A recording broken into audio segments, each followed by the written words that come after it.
જો ટ્રાફિક મેમોથી બચવું હોય ને રસ્તા પર હેરાન ન થવું હોય તો કાયદા દ્વારા મળેલા આ અધિકારો આજે જ જાણી લો. ઓરિજિનલ ડ્રાઇવિંગ લાયસન્સ કે પછી આરસી બુક સાથે રાખવી હોય ફરજિયાત નથી.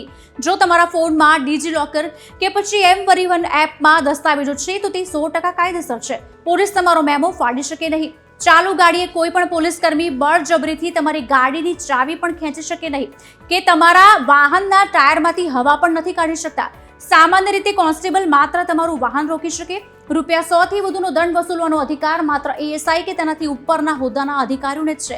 જો કોઈ મહિલા વાહન ચાલકની પૂછપરછ કે તપાસ કરવી હોય તો સ્થળ પર મહિલા પોલીસ કર્મીની હાજરી અનિવાર્ય છે. જો તમારું વાહન નો પાર્કિંગ ઝોનમાં હોય પણ તમે ત્યાં હાજર હોવ તો ક્રેન વડે તમારું વાહન ઉપાડી ન શકે. ટ્રાફિક પોલીસ માત્ર નો પાર્કિંગનો નિયત દંડ જ વસૂલી શકે છે, ટોઈંગ ચાર્જ નહીં.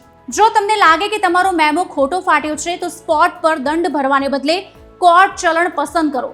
તમે અદાલતમાં ન્યાયાધીશ સમક્ષ પુરાવા રજૂ કરીને મેમો સંપૂર્ણપણે રદ કરાવી શકો છો. નિયમોનું પાલન કરો અને સુરક્ષિત રહો. વિડીયોને બને એટલો શેર કરો જેથી આ માહિતી બીજા સુધી પણ પહોંચી શકે.